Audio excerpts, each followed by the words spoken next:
하나님은 하나님 나라의 왕이시죠. 오늘 하나님의 나라에 대해서 다소 논리의 전개가 좀 어려울 수도 있겠습니다만 좀 정신을 바짝 차리고 함께 좀 따라가 주시면 좋겠어요. 하나님의 나라. 하나님의 나라가 뭐냐? 도대체 하나님의 나라가 뭔가? 그 유대인의 탈무드에 보면 하나님께서 사람을 창조하실 때의 모습을 기록한 장면이 있는데요. 사람 속에 하늘의 요소도 있고 땅의 요소도 있다는 거죠. 뭐 탈무드니까 성경은 아닙니다. 다 믿을 수는 없습니다만은 하늘의 요소, 그 네 가지 천사적인 요소가 있는데 그게 뭐냐? 말할 수 있는 것, 또 동물과 전혀 다른 지혜, 그 다음에 그 곧게 서서 걷는 것, 그리고 사람의 그 눈빛, 이게 하늘적인 요소다, 천사적인 요소다. 그리고 땅의 요소가 네 가지 있는데 이게 먹는 거, 음식 먹는 거, 그 다음에 배설하는 거, 먹고 싸고, 그 다음에 아기 낳고 생식하는 거, 그 다음에 죽는 거. 근데 그 사람이 천사적인 요소를 사모하고 그쪽으로 계속 살면 영원히 살 텐데 대부분의 사람들이 이 땅의 요소, 세상적인 요소에 집착해서 결국 멸망한다는 거죠. 뭐 다 믿을 수는 없지만 재밌는 교훈입니다. 파스칼은 그랬어요. 사람을 천국과 지옥의 중간 존재다. 그러니까 뭐 고민과 갈등과 번민이 없을 수 없다. 천국과 지옥 사이에서 왔다 갔다 하는 존재다. 그런 우리 현실을 그렇게 표현을 했습니다. 우리 중에 많은 사람들이 그런데 하늘의 요소보다 땅의 요소, 동물적인 요소에 집착을 많이 해요. 그래서 참 안타깝죠. 하나님이 원하시는 수준에 오르지 못하지요. 그러니까 하나님의 나라에 대해서 우리가 더 많이 알고 더 깊이 느끼고 생각하고 그래야 될 줄로 믿습니다. 하나님의 나라. 하나님의 나라는 다른 말로 하면 하나님의 왕국이죠. 영어로는 킹덤, 헬라 말로는 바실레이아, 통치라는 뜻입니다. 왕국은 왕이 지배하는 영역 아닙니까? 그래서 서울도요, 옛날 이조시대 왕이 서울 한양에 있었지 않습니까? 그래서 그 경계를 뭐 동쪽에 동대문, 남쪽에 남대문, 서대문, 뭐 북대문 이렇게 해서 경계를 만들잖아요. 지금도 그 흔적이 남아있죠. 우리가 살고 있는 대구 땅도 그런 줄 압니다. 대구에 성주가 이제 사는데 거기 뺑 둘러서 영역을 정했죠. 남쪽에 남성이 흘리고 그게 도로를 내니까 남성로 그랬죠. 북쪽에 북성이 흘리고 그게 길을 내니까 뭐가 됐겠어요? 몰라요? 북성로. 동쪽은 동성로. 서쪽은 서성로. 서성로 교회 있잖아요. 이 대구에 한계를 정하고 거기서 성주가 알뜰하게 통치를 하는 거죠.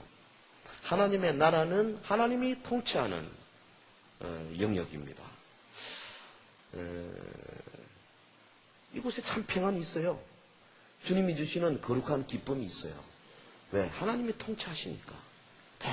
놀라운 기적이 있고 역사가 있고 능력이 있고 권세가 있어요. 하나님의 나라는 하나님이 통치하시기 때문에 우리가 상상할 수 없는 위대한 평강이 그 속에 있습니다. 부드럽게 하면 아멘을 아무도 안 하더라고요. 있는 줄로 믿습니다 해야 아멘을 하고요. 뭐 안 해도 돼요. 하지만 아멘으로 화답하면 여러분 잠도 안 오고요. 잘 따라올 수 있어요. 그리고 은혜를 받아요. 아멘 할 때 하는 순간에 복이 쏙쏙 들어가요. 하나님의 나라는 하나님이 통치하시기 때문에 하나님의 평강이 충만합니다. 그런데 오랫동안 우리 복음주의 진영 내에서, 복음주의 기독교 내에서는 이 하나님의 나라에 대해서 다소 소극적이고 또 패배주의적인 그런 사상을 많이 가졌어요. 가시적인 하나님의 나라에 대해서 거의 생각을 안 했습니다. 하나님의 나라가 지금 뭐 여기 나타나고 뭐 이런 기대감이 별로 없어요. 예수님이 재림하시고 그래야 천국이 이루어지고 그때까지는 여기는 흑암이고 마귀가 득세하고 점점점 우리는 깔아지고 도망치고 장망성이고 이러고 있다가 우리가 거의 다 죽게 되었을 때에 주님이 갑자기 오셔가지고 우리를 휴거시키고 이런 가르침이 복음주의 기독교에 많이 있었어요. 성경적인 것은 아닙니다. 소극적이고 패배주의적인 것이 되게 어디서 왔느냐면 19세기 그 영국의 존 다비가 이게 시작한 그 소위 그래서 미국에서 크게 융성하게 일어난 세대주의 소위 스코필드 박사가 쓴 그 성경 주석 성경 그 밑에 세대주의적인 요소가 쫙 딸려가지고 그게 미국에서 대유행하고 한국에 건너와서 1960, 70, 80년대 우리 각 지역에 다니는 부흥사들이 거의 다 세대주의였습니다.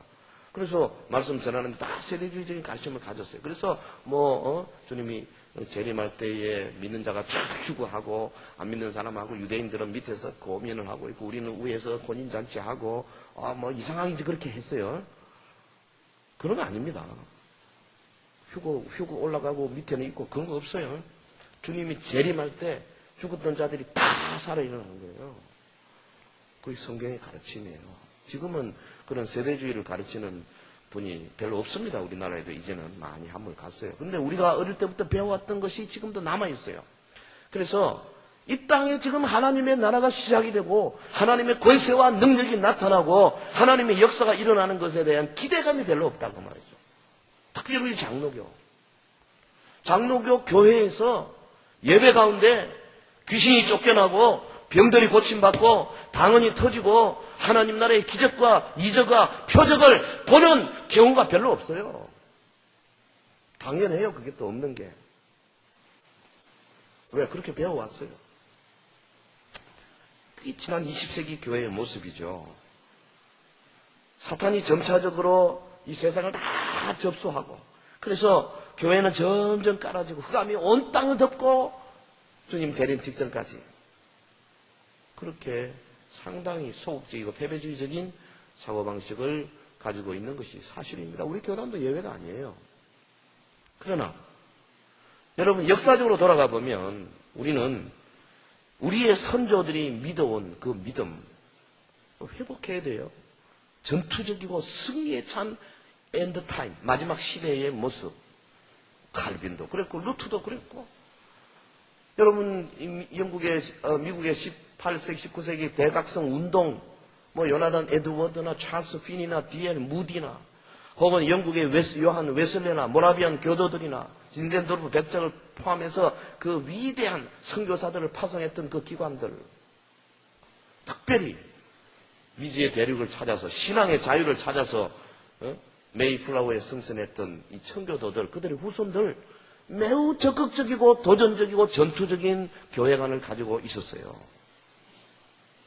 교회가 사탄 왕국을 향해서 쳐들어가야 한다. 영적인 전투에 이겨야 한다. 그들은 다 그렇게 살았어요. 마지막 때에 큰 갈등의 시대가 오기는 오지요. 그 시대는 그러나 패배의 시대가 아니고 모든 장애를 이기고 교회가 싸우고 영적인 전투에서 피도 흘리겠지만은 그러나 마침내 하나님의 역사를 이루는 능력의 교회가 반드시 마지막 시대에 불같이 일어나게 될 것이다. 요한계시록 11장에 보면 두 증인의 모습이요 대단합니다. 하나님의 나라가 진군하는 그런 시대가 올 것이다. 우리 믿음의 선진들이 그렇게 믿고 그렇게 가르쳐 왔었어요. 마지막 시대의 교회가 주님의 이름으로 많은 땅을 정복하고 전 세계적인 대추수를 하게 될 것이다. 이것이 웨슬레의 가르침이고 요나단 에드워드의 가르침이고 찰스 핀이나 혹은 우리 한국교회의 초창기 여러분 20세기 중반 아직 미국의 세대주의 영향을 받기 전에 우리의 모습이 그러했었어요. 그때까지 이 땅에서 우리의 주된 임무가 뭐냐? 하나님의 나라를 힘차게 진군시키는 성령님과 동역하는 것입니다. 하나님의 나라는 먼저 우리 안에서 그렇기 때문에 형성되어야 되죠. 내 안에서 그리고 우리 교회 안에서 하나님의 나라가 확실하게 형성되어야 할 줄로 믿습니다. 그래야 이 나라의 힘이, 능력이, 권세가 우리 위를 차고 넘쳐가지고 흘러서 바깥으로 이렇게 나가는 거죠. 이 나라에 대해서 우리가 더 알아야 되고 이 나라의 권세와 능력을 더 받아야 하겠습니다. 오늘 말씀은 제가 미국의 영국 사람이죠. 앨런 빈센트가 쓴 Heaven on Earth라는 책이 있습니다. 아주 좋은 책입니다. 하나님의 나라, 이 땅에 임한, 지상에 임한 하나님의 나라, 뭐 그렇게 해석할 수 있겠어요. 이 책의 여러 부분을 제가 좀 참조를 했습니다. 말씀을 통해서 하나님의 나라에 대해서 우리 이해가 넓어지기를 바라고요. 그리고 문제는 뭐냐? 하나님의 나라는 분명히 권세가 있고 능력이 있거든요. 그걸 우리가 하나님 나라에 소속돼 있으면 그 권세와 능력이 우리 것이거든요. 그걸 사용할 수 있거든요. 예수 이름의 권세로 우리가 귀신을 쫓아내고 병자를 고치고 방언이 터지고 예수 이름의 권세로 우리 속에 꽉 들어와가지고 좀처럼 뿌리 뽑히지 않는 더러운 죄의 뿌리들이 있지 않습니까? 끊임없이 넘어지는 포르노에 빠지고 음란물에 빠지고 혹은 무슨 세상의 유혹에 빠지고 계속적으로 짓는 그런 죄들이 있지 않습니까? 그 예수 이름의 권세로 이놈을 쫓아내야 되는 거거든요. 악의 영들을 이겨야 돼요. 이게 하나님의 나라 백성들의 삶이에요. 언제까지나 계속 넘어지겠어요? 도대체 하나님의 나라가 무엇이냐? 자, 세 단계로 한번 생각하겠습니다. 첫째는 태초에 시작된 하나님의 나라입니다. 하나님의 나라는 태초에 시작이 됐는데 그것은 우리가 잘 아는 대로 창세기 2장 3장의 에덴 동산, 거기 아담과 하와 그리고 그들이 타락하고 낙원을 잃어버린 신락원 된 그런 것들을 통해 가지고 우리가 알 수 있죠. 태초에 시작된 하나님의 나라. 창세기 2장 8절에 보면 여호와 하나님이 동방의 에덴의 동산을 창설하시고 그 지으신 사람을 거기 두시니라. 동방의 에덴 창설하시고 사람을 거기 두게 하셨다. 이제 하나님 나라가 시작된 겁니다. 그러다가 저들이 타락하고 범죄했습니다. 창세기 3장 23절 여호와 하나님이 에덴 동산에서 그를 내보내어 그의 근원이 된 땅을 갈게 하시니라. 이같이 하나님이 그 사람을 쫓아내시고 에덴 동산 동쪽에 그룹들과 두루 도는 불칼을 두어 생명나무의 길을 지키게 하시니라. 하나님 나라에서 쫓아냈습니다. 그리고는 두루 도는 불칼, 옛날 성경에는 화염검이라 그랬죠. 불칼을 두어서 못 들어오도록 생명나무의 길을 지키는. 이게 무슨 약인가? 그럼 지금은 어떻게 됐는가? 저는 믿기로 그 막아놨던 하나님의 그 에덴 동산의 그 길을 이제 천년왕국에서 다시 트는 거죠. 하나님이 한번 시작한 것은 절대로 포기하지 않습니다. 반드시 다시 이루시는 거예요. 자, 태초에 시작된 하나님의 나라. 하나님이 태초에 천지를 창조하셨어요. 땅을 아름답게 만드시고 그 땅에 에덴 동산을 창설하셨습니다. 아담과 하와를 자신의 형상, 하나님의 형상으로 만들어서 그곳에 살게 하셨어요. 그래서 에덴에 완벽한 평화의 나라를 만드셨어요. 평화. 히브리 말로 샬롬이죠. 샬롬. 헬라 말로 에이레네인데요. 이 샬롬이라는 말은 한마디로 말하면 전체 다입니다. wholeness예요. 샬롬. 하나님이 원하시는 몽땅 다입니다.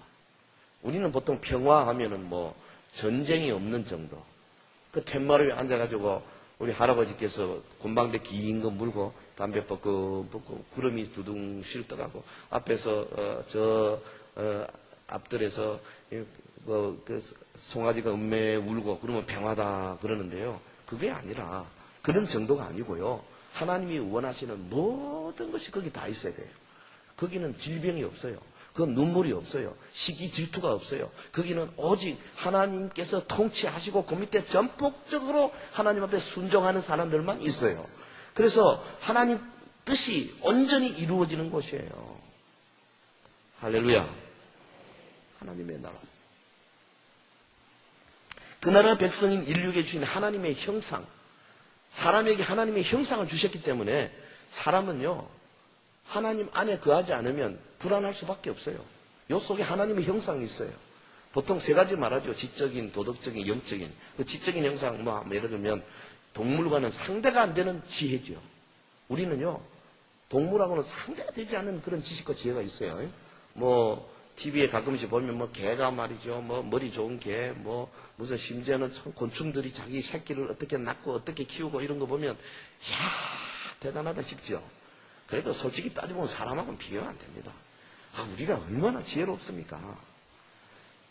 도덕적인 영역, 하나님의 형상이 어떤 겁니까? 우리 속에 옳고 그르고 되게 알죠. 양심이 있지 않습니까? 그것으로 판단합니다. 그래서 그 좋지 않은 거는 양심의 가책을 받고 안 하게 되죠. 양심의 가책을 주는데도 불구하고 자기의 유익을 위해서 양심 뭉개고 하는 사람을 뭐라고 부릅니까? 뭐 같은 뭐라 그러죠? 짐승 같다 그러죠. 왜? 양심 없다 그 말입니다. 개는 양심이 없어요. 돼지는 절대 양심이 없습니다. 남의 거 뺏어먹고라도 태연합니다. 미안한 거 없어요. 아무데나 똥 싸고 막 이렇게 오줌 싸고 해놔도 미안한 것도 없어요. 짐승은 그렇습니다. 그러나 사람은 그렇지 않습니다. 하나님이 주신 형상이 있어요. 그리고 영적인 형상이 있죠. 이 신앙심이 아니겠어요? 하나님과 교통하는. 그 우리 속에는 하나님을 아는 씨가 있어요. 예수 믿는 사람이든 안 믿는 사람이든 다 있습니다. 하나님께서 어떻게 우리 속에 믿지 않는 자에게 말씀으로 컨택을 하시느냐. 뭐 변정학자들이 보통 그렇게 말하죠. 우리 속에 있는 하나님을 알만한 씨가 있다. 그 씨를 통해 가지고 복음이 이렇게 컨택 포인트를 만들어 접촉점을 만들어서 그래서 복음을 믿게 한다. 뭐 그렇게 설명을 하지만요. 어찌됐든 우리 속에 하나님을 알만한 것이 있어요. 핑계할 수 없어요. 영적입니다. 근데 이게 이제 아담 하와의 타락으로 말미암아 오염돼 버린 것이죠. 그래서 많이 어두워져 버린 거죠. 본래는 이 지적인, 도덕적인, 영적인 이런 모든 하나님의 형상이 온전했습니다. 아담과 하와는 이 형상으로 만물을 다스리는 통치자가 된 거예요. 다만 이 통치는 위임 통치죠. 하나님이 하나님께서 최고의 권위자시고 하나님이 아담 하와에게 위임한 겁니다. 그러니까 아담 하와는 위임 받았기 때문에 하나님으로부터 모든 것을 지시받아서 시키는 대로만 해야 되는 거예요. 독립하면 안 돼요. 자기 중심으로 하면 안 돼요. 자가 발전하면 안 된다니까요. 한전에서 주는 그걸 가지고 그대로 다 써야지. 지가 뭐 만들다 하면 안 돼요. 하나님의 나라 핵심이 이겁니다. 모든 하나님 나라 존재는 하나님의 능력을 받아서 사는 거죠. 사탄이 아마 보니 하나님께서 만드신 에덴 동산 아담 하와 하나님의 나라가 이루어지는데 시기 질투가 안 하겠어요? 이걸 어떻게 깰 것인가? 사탄은 하나님 나라 쑥 들어와가지고 마음대로 할 수 있는 권세 없습니다. 딱 하나 와서 유혹하고 설득하고 꼬시는 거 요것밖에 못하는 거죠. 어떻게 하면은 하나님과 이간질을 할 수 있을까? 하나님 나라의 핵심을 건드린 겁니다.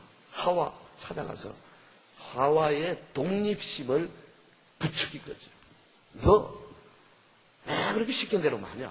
너도 하나님처럼 선과 악을 마음대로 네가 정할 수 있어. 따먹어봐. 왜 못 따먹게 했겠어? 네가 따먹으면 네 눈이 밝아져가지고 하나님처럼 될까봐 하나님께서 스크린 영감처럼 너를 그렇게 못하게 한 거야. 하나님이 과연 이 동산의 모든 실과를 다 따먹지 말라 하시더냐? 아주 교묘합니다, 여러분들. 하와가 그만 넘어갔죠. 보니까 먹음직하고 보암직하고 탐스럽더라. 먹음직, 육신의 정욕, 보암직, 안목의 정욕, 탐스럽다. 이생의 자랑. 여러분, 사탄은 에덴 동산부터 지금까지 수백억의 사람들을 끊임없이 요 세 가지 가지고 육신의 정욕, 안목의 이생의 자랑 가지고 밧다리 후리치기도 하고요. 혹은 뭐 업어치기도 하고 그런다고요. 별로 다양하지 않습니다. 그 세 가지인데 다 넘어갑니다. 한 명도 살아남을 사람이 없어. 예수님이 도와주지 않으면. 기기묘묘하죠. 내가 한번 알아봐야 되겠다. 함부로 사탄에 대해 생각하지 마십시오. 왜? 그놈은 오래전부터 수백억의 사람을 다 달아본 놈이기 때문에 우리가 아무리 머리 좋고 똑똑해도 IQ가 200이 넘어도 못 이깁니다. 그냥 주님 따라 살면 돼요. 믿습니까? 말씀대로 살면 돼요. 인간에 주신 하나님의 형상 때문에 우리가 하나님의 분에 안겨 있어야 평안을 느끼고 안정감을 느낄 수 있는데, 독립하면 그때부터 어둠이 옵니다. 흔들림이 옵니다. 평강이 깨집니다. 최초의 조상들, 에덴에서 완전한 평화 속에 머물렀지만은, 그러나 저들이 하나님의 말씀을 어기고 실과를 따먹고 스스로 독립하려고 했을 때에 하나님께서 그들을 더 이상 하나님 나라에 둘 수 없어 내쫓은 거지요. 신라곤이 된 거죠. 하나님 나라의 가장 중요한 개념이 이겁니다. 주님의 통치 아래 들어와야 합니다. 내가 내 마음대로 하면 안 됩니다. 이것은 그때나 지금이나 동일합니다. 오늘 우리 하나님의 백성들이 이 땅에 살면서 정말로 평강을 누리고 주님의 뜻대로 아름답게 승리의 삶을 사는 유일한 방법은 내 삶 속에 나의 가정, 직장, 일터, 생업, 학업 모든 나의 삶에 하나님의 통치를 100% 인정하는 것. 시키는 대로 하겠습니다. 내 시간, 물질, 나의 인생과 목표, 내 자녀 키우는 거, 우리 가정 살림하는 거, 모든 영역에 주님이 시키는 대로 하겠습니다. 라고 결단하고 그렇게 한 걸음 출발하는 것부터 하나님의 나라가 시작이 되는 거예요. 여러분, 내가 하겠습니다. 독립적으로 주님 계십시오. 돈 내가 쓰겠습니다. 시간 내가 쓰겠습니다. 이미 쫓겨나고 있는 상태예요. 하나님 나라 권세 없습니다. 능력 없습니다. 귀신 한 마리 쫓겨나지 않습니다. 병 안 고치면 못 받습니다. 만약에 우리가 예수님처럼, 아니 예수님의 제자들처럼 하나님 나라 안에 쑥 들어와 있다면 지금도 얼마든지 태초부터 계획하신 하나님 나라의 역사가 일어나게 되는 거죠. 여러분, 사탄이 아담 부부가 죄인이 되도록 초청한 것이 아닙니다. 대신에 교활하게도 아담 부부 자신들의 노력으로 내적인 잠재력을 발휘하면 하나님처럼 될 수 있다 하는 암시를 준 거죠. 오늘도요, 우리 귀신들이 와서 우리를 꼭 그렇게 꼬십니다. 우리가 넘어지는 경우 되게 그렇게 넘어져요. 독립적인 존재 되지 마십시오. 주님 시킨 대로 나는 예수님을 주님이다 그렇게 부르는, 그래서 작은 예수님의 종이다, 이 자세가 하나님 나라 백성의 아주 가장 중요한 태도예요.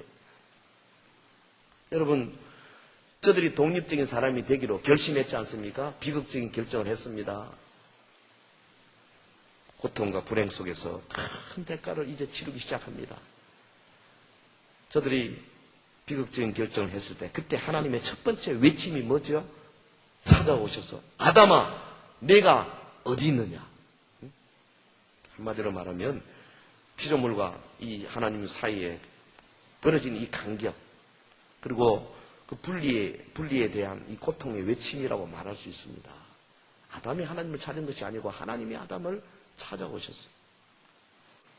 그때 아담 하와는 더 이상 하나님 앞에서 벌거벗고 순결하게 거룩하게 하나님과 마주할 수 없었어요. 가려야 했습니다. 도망쳐야 했습니다. 나무 사이에 숨어야 했습니다. 이것이 죄인의 모습이죠. 하나님은 중대한 결정을 했습니다. 주님은 사탄과 그의 졸개들을 멸망시킬 수 있었습니다. 즉시로 불못에 던져버릴 수 있고, 그러면 어떻게 하느냐? 100% 공의로우신 하나님께서 자기의 만든 피조물 아담 하와도 멸망시켜야 했습니다. 하나님은 사랑이시지 않습니까? 그래서 심판을 연기하신 거죠. 일정 기간 동안 아담 하와 그리고 자손들에게 하나님 나라 회복할 수 있는 길을 열어놓으시고, 그 대신에 공의로우신 하나님께서 사탄과 악의 영들에게 동일하게 활동 영역을 허락하신 거 아닙니까? 그러니까 인류가 한마디로 말하면 이 땅에 사탄의 통치와 하나님의 통치 중에 하나가 세워지는 문이 된 거죠. 또 다르게 표현하면 이 섭리 기간 동안에 이 땅이 문자 그대로 두 왕국이 그야말로 영적인 대전투를 벌이는 그런 형국이 된 것입니다. 성도 여러분, 예수 그리스도께서 육신을 입고 이 땅에 오시기 전에 수천 년 동안에 사탄은 온 땅을 활보하면서 사람들에게 끊임없이 독립적인 자유 의지를 사용하도록, 그들의 욕망을 따라 살도록, 세상의 풍습을 따라 살도록 유혹하고 권면하고 설득하고 꼬셔갔습니다. 많은 사람들이 그를 따라갑니다. 그래서 다 결국 죄와 사망의 노예가 된 것이죠. 가끔씩 하나님의 뜻에 따라 살려는 사람들이 나타났어요. 가끔씩. 하나님께서 그들을 통해서 짧은 임시로 하나님의 나라 빛을 희미하게 보여주셨어요. 모세 때가 그렇고 여호수아 때가 그렇고 사무엘과 혹은 사사들의 때가 그렇고 혹은 다윗 왕 시대가 그렇고 그렇습니다. 그러나 그 오래 못 갔어요. 지속적이지 않습니다. 결국은 어둠이 다시 찾아오고 마는 거죠.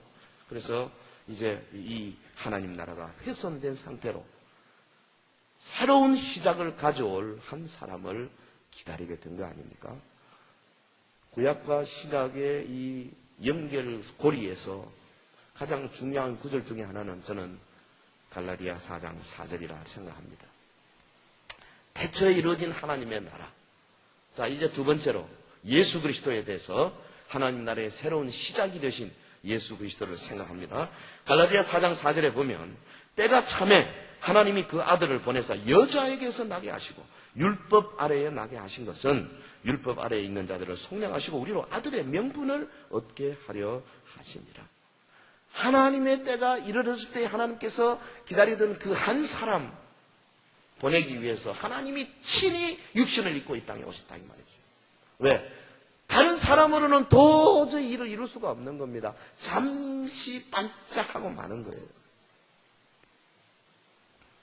하나님께서 제2위 하나님, 성자 하나님께서 친히 아담이 아직 훼손되기 전에 순전한 상태로 있던 그 인성을 취하시고 이 땅에 머무셨습니다. 아담을 통해서 유전되는 죄성을 끊어버리기 위해서 우리 예수님은 남자의 씨로부터 자유하셨습니다. 그래서 동정녀의 몸, 마리아의 태를 빌리셨습니다. 예수님은 남자와는 관계가 없어요. 아버지와 직접적 혈통의 관계가 없다고 말이에요. 이 땅에 오신 예수님, 하나님의 모든 의를 이루시기 위해서 예수님은 인성의 한계 가운데 사셔야만 했습니다. 비록 온전히 그가 하나님이셨음에도 불구하고 주님은 자기의 신성의 능력으로 살기를 거부하시고 인성으로 살기를 원하셨어요. 그가 배가 고프면 신성의 능력으로 배고픔을 없애버릴 수 있습니다만은 그는 그러지 않으셨어요. 줄이셨어요. 피곤해 하셨어요. 제자들과 함께 걸어오시다가 꽤 12시쯤 되었습니다. 제자들이 수가성에 가서 음식을 이제 구하러 가고 예수님은 피곤해 하셨어요. 우물가에 걸터 앉으셨습니다. 목이 말랐습니다. 예수님의 신성으로 목마름을 없앨 수 있습니다만은 그는 그렇게 하기를 원하지 아니하시고 목마른 채로 어떤 여자가 물 기러 왔을 때 여자에게 나 물 좀 주시오. 유대 남자가 어떻게 사마리아 여자에게 물을 달라 하십니까? 네가 물 달라는 자가 누군지 알면은 그런 말 하지 않으리라. 이래가지고 거기서도 전도를 하시는 겁니다. 피곤한 가운데서. 예수님은 하루 종일 일하시고 낮에는 가르치시고 저녁에는 병 고치시고 제자들을 가르치시고 피곤했습니다. 갈릴리로 호수로 배를 타고 건너가실 때 너무 피곤해서 폭풍 속에서도 고물에서 그 딱딱한 고물에서 주무셨습니다. 피곤하셨습니다.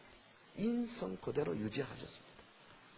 저는 그렇게 생각합니다. 예수님이 무리로 걸을 때 신성으로 나는 걸었다고 생각하지 않습니다. 우리 윤현주학교에서 그렇게 배웠어요. 예수님이 하나님이기 때문에 무리로 걸었다. 나사로를 살리실 때 예수님께서 하나님이기 때문에 나사로를 살렸다. 그렇게 배웠습니다. 저 윤현주학교 선생님부터 지금으로부터 한 50 몇 년 전에. 사실은 그렇지 않습니다. 만약에 그러셨다면 우리는 예수님을 따라갈 수가 없습니다. 그분은 하나님입니까? 그분이 나사로의 무덤 앞에서 하나님께 기도하고 나사로야 나오너라 외쳤을 때에 그분은 순수 100% 인성으로 하신 거예요. 성령 충만해서 하나님 나라의 권세와 능력으로 충만해서 그렇게 하신 거예요. 그것을 제자들에게 예수님이 나눠주셨어요. 그것을 받은 베드로가 성전 미문에서 나면서부터 안전병이 된 자 40년 동안 하체를 쓰지 않아서 완전히 하체가 죽은 자와 방불한 그 사람. 은과 금은 내게 없거냐. 내게 있는 것을 내게 주노니 곧 나사렛 예수 이름으로 일어나 걸어라 할 때에 베드로 속에 하나님의 나라의 능력과 권세가 가득했습니다. 일어났습니다.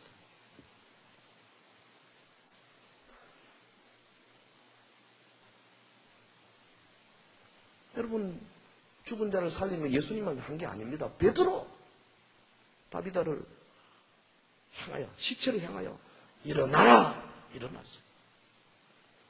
바울도 설교를 너무 오래 해가지고 창문에 걸터 앉아있다가 떨어져가지고 목이 아마 부러졌겠죠. 죽은 유두고를 안고, 바울이 유두고를 안고 기도하니까 유두고가 살아나잖아요. 하나님의 나라의 권세와 능력은 본래 예수님께서 육신을 입고 이 땅에 오셔서 성령으로 충만하셔가지고 하나님 나라를 시작하시면서 그 권세를 제자들에게 나누어 주시고 제자들이 오늘 2000년 동안 교회사 역사를 통해서 교회에 전수되어서 오늘 우리 교회도 하나님의 나라 안에 있다면은 그런 역사가 일어나야 할 줄로 나는 믿습니다. 믿는 사람 아멘 하십시오. 여러분의 삶 속에 그런 역사가 일어나야 할 줄로 믿습니다. 1년 내내 아무런 역사가 일어나지 않는 것이 비정상이라 그 말이죠. 기적과 이적과 표적이 일어나는 것은 당연하고 상식적인 것입니다. 왜? 하나님의 나라가 여기 임하기 때문에, 주님이 임재하시기 때문에.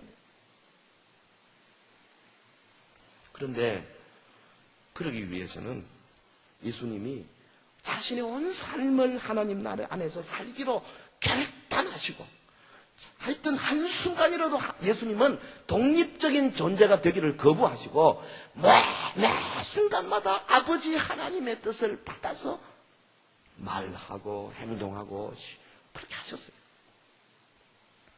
예수님은 그러잖아요. 내가 말하는 것은 내 말이 아니다. 아버지의 뜻을 전하는 것이다. 주님은 길을 걸어가시다가도 갑자기 고개를 들어서 예수께서 하나님 아버지께 대답하여 가라사대. 그런 구절도 있어요. 무슨 비차간에 대화도 없는데 대답하죠. 그러니까 항상 교통하고 계시는 거예요. 하나님 나라 백성들의 사는 모습, 우리가 예수님을 닮아가려면 그런 모습을 예의 주셔야 합니다. 독립적인 삶을 살면 안 된다 그 말이죠. 근데 여러분, 첫사람 아담과 마지막 아담이신 예수님과의 차이가 뭐예요? 예수님은 이렇게 전폭적으로 하나님 의지에 살았는데 첫사람 아담은 지가 독립적으로 살기로 결심했지 않습니까? 그래서 쫓겨난 거예요. 마지막 아담이신 예수 그리스도로 말미암아 하나님의 나라가 이 땅에 새로 시작이 됐습니다. 그분은 인간의 육체를 입으시고 죄의 모든 빚을 친히 감당하셨습니다. 자신의 십자가 죽음을 통해서 아담 종족의 모든 빚을 다 갚으셨어요. 주님은 친히 인류를 위해서 죄에 대한 하나님의 진노를 다 짊어지셨는데 이것은 인류를 사탄과 죄에 노예된 상태에서 구원하시기 위함이었어요. 사랑하는 성도 여러분, 예수님은 세상 죄를 지고 하는 하나님의 어린 양이로다. 세례 요한이 노래한 것처럼 사실 세상 죄를 지고 하는 하나님의 어린 양이시면서 동시에 예수님의 그 삶에 또 다른 목적이 있어요. 그게 뭡니까? 하나님의 나라를 보여주는 것입니다. 주님은 결심하셨습니다. 그래서 그가 40일 금식하시고 사단에게 시험 받으시고 요단강에서 세례 받으시고 사역을 시작하시는 첫 순간 첫 마디가 뭡니까? 회개하라. 천국이 가까이 왔느니라. 마태복음에는 천국, 마가복음, 누가복음, 요한복음에는 하나님의 나라 그랬습니다. 같은 겁니다. 회개하라. 하나님의 나라가 가까이 왔느니라. 사람들에게 둘러싸였습니다. 귀신을 쫓아내고 병자를 고쳤습니다. 사람들이 수근수근했습니다. 저가 귀신의 왕 바알세불의 힘을 힘입어서 저렇게 사는도다. 예수님의 그 사역에 대해서 다른 식으로 해석했습니다. 주님 말씀하시기를 내가 성령의 능력으로 귀신을 쫓아내면 이미 하나님의 나라가 임하였느니라. 할렐루야. 주님이 가는 곳곳마다 하나님의 나라가 임하였습니다. 누가복음 17장 20절 21절에 가보면 바리새인 서기관들이 와서 하나님의 나라가 언제 임합니까? 어디 있습니까? 저들은 이스라엘이 메시아 왕국이 되어서 로마를 누르고 전 세계에 높이 세는 그런 나라를 생각했습니다. 예수님 말씀하셨습니다. 하나님 나라는 여기다 저기다 하는 것이 아니고 너희 안에 있느니라. 너희 안에 어망유, 너희 가운데라는 말이에요. 성도들과 성도들이 서로 사랑하고 서로 위해서 기도하고 서로 봉사하고 서로 힘을 합쳐서 영적인 전투를 하는 그런 모임 가운데, 교회의 모임, 이사의 구역 안에 하나님의 나라가 임하느니라. 할렐루야. 그 하나님의 나라가 임할 때 거기에 권세와 능력이 있어요. 여러분, 권세와 능력은 좀 다른 겁니다. 권세는 뭐냐? 제가 자동차를 몰고 가는데 노란불이 막 빨간불로 바뀌는 순간에 에이 모르겠다 지나갑니다. 그럼 저쪽에 경찰 아저씨 숨어 있다가 허락기를 쫙 봅니다. 이쪽 서라 이거죠. 권세죠. 젊은 경찰인데 서라 그러면요 서야 되는 거예요. 권세. 능력은 뭐냐? 서라 그러는데 가만 보니까 경찰이 차도 없어. 에이 네가 내 잡겠냐? 그리고 탁 갑니다. 그러면 경찰이 차는 없지만 딱 전화 들어가지고 지금 몇 번 어디 갔는데 그래. 그래서 좀 이따 백차가 한 두 대 와가지고 앞에 쫙 가로막습니다. 내려 탁 잡고 채 갑니다. 능력입니다. 하나님의 나라는요 권세와 능력이 동시에 이루어져요. 권세 엑수시아, 능력 두나미스. 우리가요 예수 이름의 권세를 받으면 사람 속에 들어있는 귀신의 영은 나가라 하면 지가요 안 나가면 안 돼요. 서라 그럼 서야지. 쥐까지 이렇게 그냥 나가는 거예요. 여러분 속에요 계속 짓는 죄 있지 않습니까? 예를 들면 무슨 포르노 잡지 같은 거 난 이거 더러운 거 안 보겠다 했는데 또 한 일주일 있으면 또 보고 싶어. 또 짓고 또 노름 도로 직구땡인가 뭐.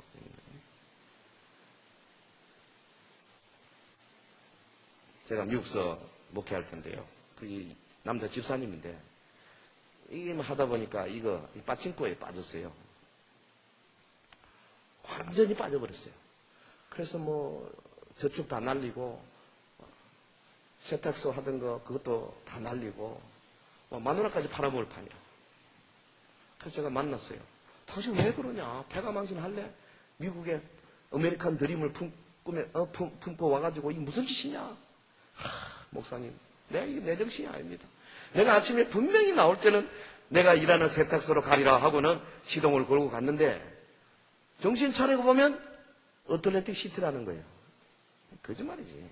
뉴욕에서 어틀랜틱 시티가 3시간 걸리는데 남쪽으로 한참 고속도로 타고 내려가야 되는데 자기 말이 그래요. 정신 차리고 어틀랜틱 시티 가서 이거 하고 있다는 거예요. 귀신입니다. 그것은 악의 영입니다. 그런 것은요 그냥 보도록해가 절대 안 나갑니다. 어떻게 됩니까? 나사렛 예수 이름으로 명하노니 이 속에 있는 노름의 영, 빠진코의 영은 떠나갈지어다. 지가 안 떠나면 안 돼요. 왜? 권세가 있기 때문에 그런 거예요. 이 하나님 나라의 권세가 대단한 겁니다. 여러분은 자녀들요 게임 중독된 아이들, 요새 ADHD 걸리는 아이들 많잖아요. 하나님 나라 백성들이 권세를 사용하셔야 돼요. 예수님이요 하나님 나라에 대해서 말씀만 하신 것이 아닙니다. 하나님 나라의 권세와 능력을 신이 나타내셨어요. 사도 바울도 그랬잖아요. 하나님 나라는 말에 있는 것이 아니고 능력이 있다. 네? 고린도전서 4장 20절 말씀. 능력으로 귀신을 추방하고 병들을 고치고 능력을 행함으로 무리들에게 하나님 나라를 직접 보여주셨어요. 그래서 마태복음 10장 1절에 보면 예수님이 가지고 오신 그 위대한 능력, 모든 병과 모든 약한 것을 고치는 권능을 마태복음 9장 마지막 절에 말씀해놓고 예수님이 가지고 계시는데 10장 1절에 자기 제자들에게 나누어 주셨다 그랬어요. 10장 1절 예수께서 그의 12제자를 부르사 더러운 귀신을 쫓아내며 모든 병과 모든 약한 것을 고치는 권능을 주시니라. 예외가 없어요. 모든 병과 모든 약한 것을 고치는 권능을 주시니라. 할렐루야. 뭐는 되고 뭐는 안 되고 그런 거 없어요. 내가 최근에 들었는데요. 수단에 지금 3분의 1 이상이 에이즈로 걸린 수단에 지금 에이즈 환자가 엄청나게 고침받고 있다고 그러네요. 제가 확인을 못 해봤는데요. 믿을 만한 소식통 얘기가 들었습니다. 거기 유럽의 독일의 블룸하르트 혹은 본케 같은 부흥사가 지금 아프리카를 전역을 다니면서 어마어마한 역사를 이루고 있는데, 휠체어 일어나는 것은 그거는 상식이고, 도저히 현대 의학으로는 감당 못하는 그런 일들이 일어나고, 창조적인 기적까지 일어난다. 속속 들어오고 있습니다. 믿는 자들에게, 마가복음 16장 17절, 믿는 자들에게 이런 표적이 따르리니. 여러분, 여기 안 믿는 사람이 물론 와 계시겠지만은 대부분을 다 믿는 자들이잖아요. 믿는 자들에게 이런 표적이 따른다. 여기 예외가 없어요. 그 앞에 구절에 너희가 원천하에 다니며 복음을 전하라. 믿고 세례받은 자에게 구원받는다. 그랬고, 믿는 자들에게 이런 표적이 따른다. 첫째, 내 이름으로 귀신을 쫓아내며, 예수 이름으로 우리 속에 있는 미움의 귀신 혹은 고집의 귀신, 불신의 귀신들을 쫓아내고, 실제로 귀신 들린 자들을 쫓아내고. 이번에 지난 7월 달에 워싱턴의 그 교회에서, 필그림 교회에서 그 귀신 들린 자 2사람이 있더라고요. 제가 오래간만에 만났어요. 잘 안 보이는데 그건 완전히 눈이 동땡땡 돌더만. 그냥 그 자리에서 예수 이름으로 나가라 하니까 그냥 1초도 안 걸려. 그냥 그 자리에서 끝나버렸어요. 그리고는 막 토해내고 하다가 기도하고 그러고 안전하게 일어나잖아요. 예수 이름의 그 권세, 능력은 대단한 것입니다. 근데 우리가 하나님 나라 안에 있어야 되는 거예요. 우리 한국 교회가요, 정말 이 위대한 하나님의 축복을 많이 잃어버렸잖아요.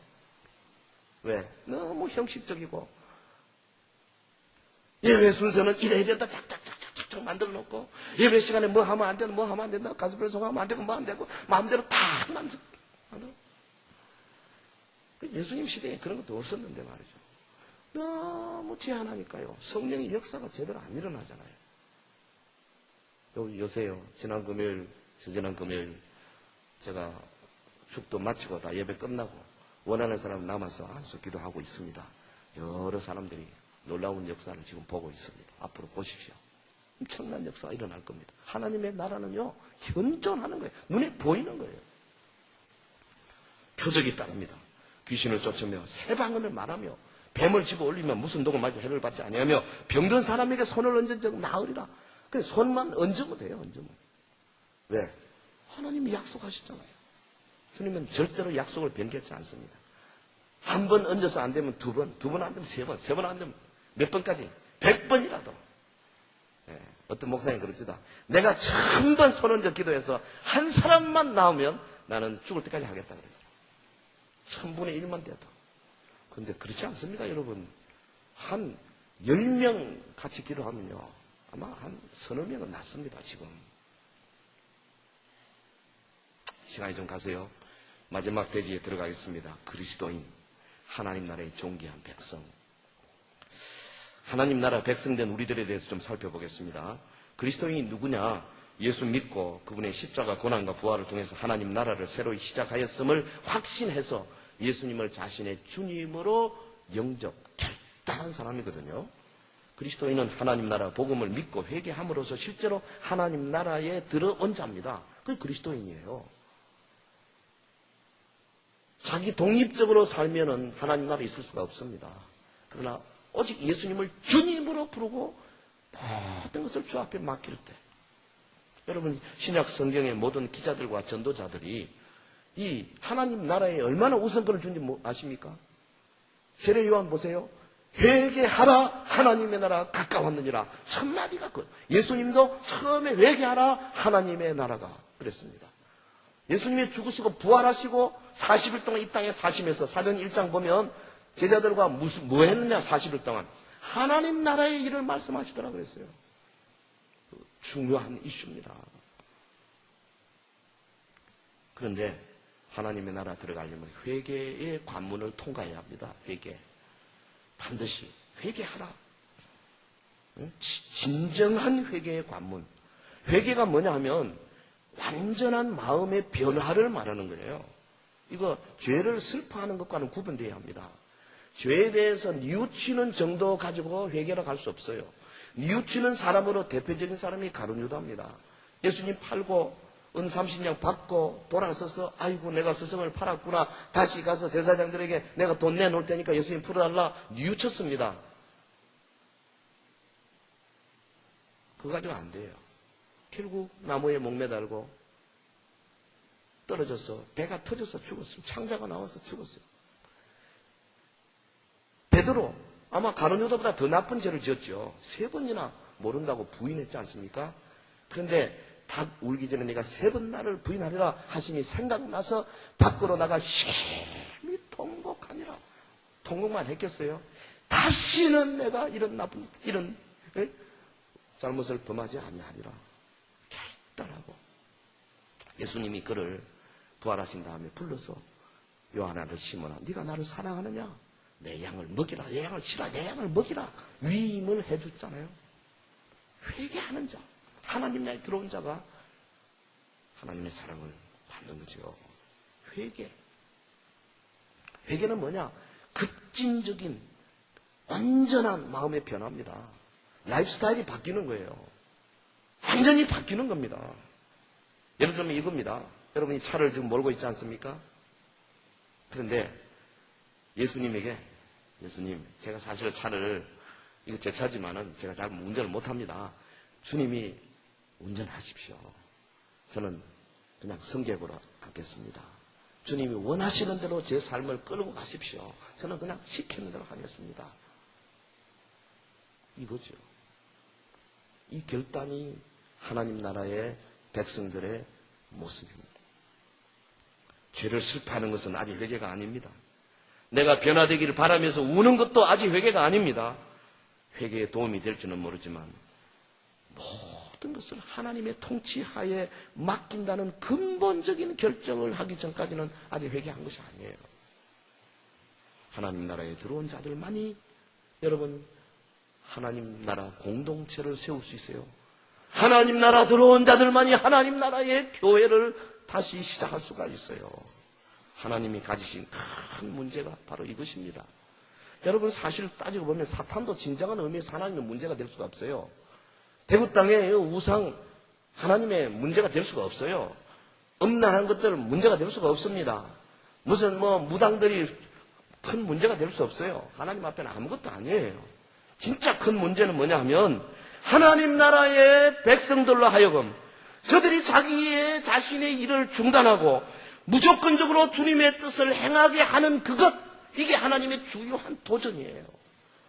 교회 성도들로 하여금 자기가 독립적으로 사는 것을 중단하고 하나님의 뜻대로 순종하도록 만드는 것, 이게 예수님의 가장 큰 이슈예요.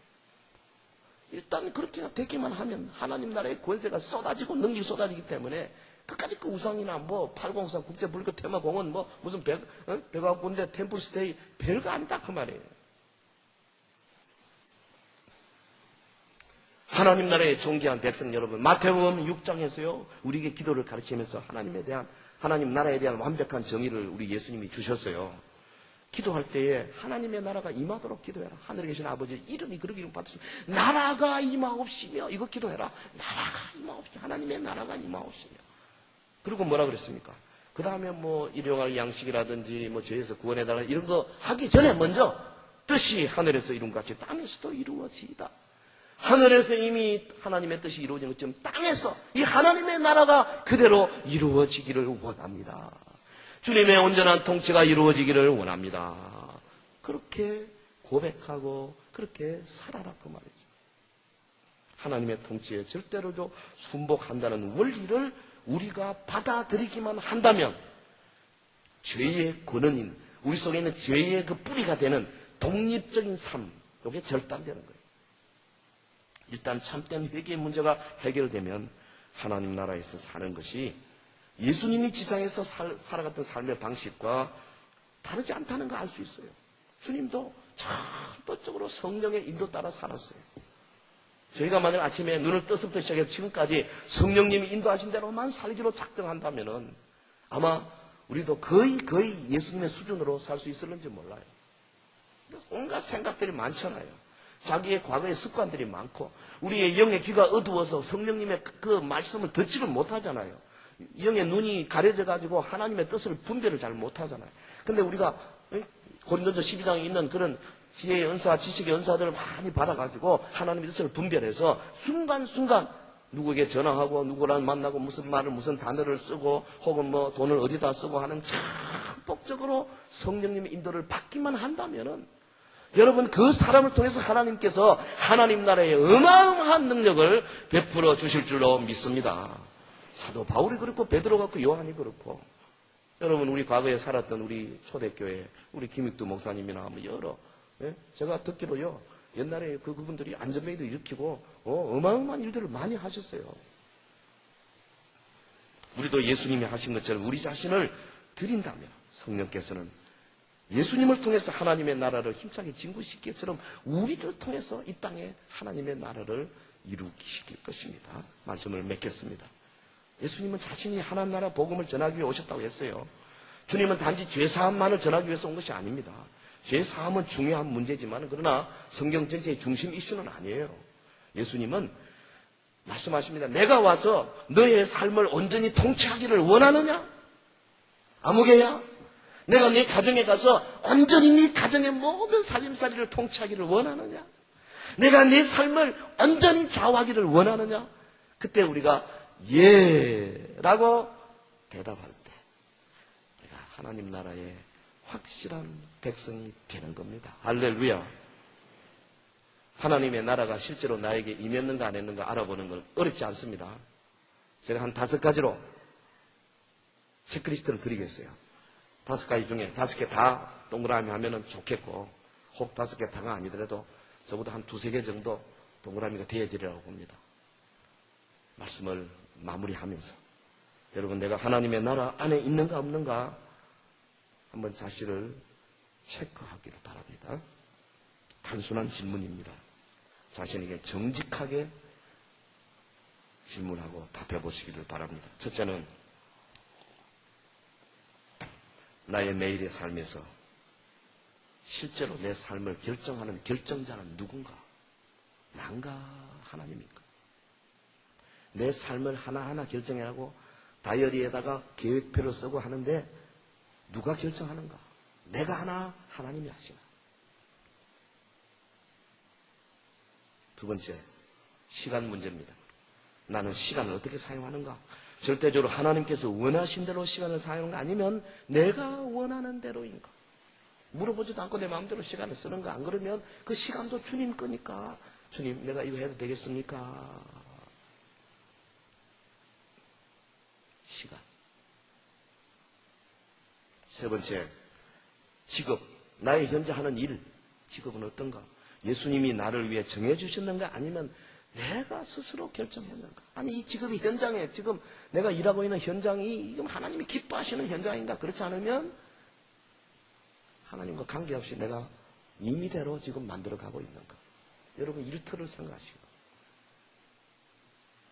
또 하나, 네 번째, 돈. 돈은 어떤가? 11조와 다른 헌금을 하나님께 드릴지 모르겠지만 그 나머지 돈은 어떤가? 모든 물질은 주님의 것입니다. 주님이 이를 다스리셔야 하는데 내가 그것을 정말 믿고 있는가? 11조만 딱 떼고 감사한 것 좀 하고 나머지는 다 내 마음대로입니다. 그렇게 생각하는가? 하나 더 합시다. 하나님께서 우리 서연교회, 참으로 현재 우리 서연교회 상황 가운데 나를 두셨고 내가 하나님이 허락하신 사람들과 좋은 관계를 유지하고 있는가? 하나님이 원하시는 대로 서로 사랑하고 바시고 격려하는 자세를 가지고 있는가? 내 하나님 나라 안에 들어있으면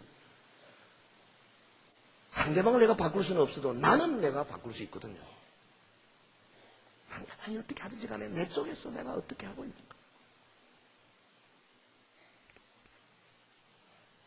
여러분 하나님 나라 안에 들어와 있습니까? 그렇다면은 지금 이 시간부터 확신이 오기 시작하면요 놀라운 능력이 나타납니다. 기도의 능력이 나타나고 입에서 방언들이 터지게 되고요 은사가 쏟아지게 되고요 지혜가 열립니다. 여러분, 영적인 지혜가, 영적인 귀도 열리고요. 말씀이 팍팍 들어오기 시작하고요. 내가 속에 어떤 죄가 있는가 드러나게 되게 돼 있어요. 상대방과 대화하는 가운데 상대방의 마음에 여러 가지 많은 권면 혹은 상대방의 마음을 찌르는 그 영적인 그런 힘 있는 말씀을 얼마나 줄 수 있어요. 하나님의 나라가 나한테 강하게 임하면요. 귀신들이 막 꼼짝 못합니다. 쫓겨납니다. 내 속에서 내가 도저히 이길 수 없는 그런 죄악들, 악의 영들, 미혹의 영들이 잡혀있는 것들이 풀려나기 시작합니다. 죄의 사슬이 풀리기 시작한다고 말이죠. 하나님의 나라는 현존하는 겁니다. 이미 시작됐습니다. already. 아직 완성은 안 됐어요. not yet. already와 not yet의 긴장관계에 있어요. 그러나 지금 이 땅에 가시적인 하나님의 나라를 먼저 우리가 볼 수 있는 눈이 있어야 됩니다. 여기 지금 하나님 나라 들어와 있어야 장차 주님 재림 때 우리가 천국 갈 수 있어요. 지금 하나님 나라 들어와 있지 않으면 천국 못 갑니다. 하나님 나라 여기다 저기다 하는 거 가지고 너희 안에 있느니라. 우리 교회는 하나님 나라를 이루는 가장 최고의 기관입니다. 그러므로 교회를 사랑해야 돼요. 교회를 흠집내기를 수독해야 됩니다. 다시는. 그리고 나와 만나는 모든 사람들은 하나님 나라를 세우는 일에 최선을 다하셔야 됩니다. 그때에 주님이 여러분의 기도의 제목에 응답하시고 자녀들에게 역사하시고 내가 가고자 하는 길목길목마다 천사들을 파송하시고 하나님 나라 백성들을 보호하시는 주의 역사가 내 삶에 현존하는 놀라운 체험들을 갖게 될 줄로 믿습니다. 믿습니다.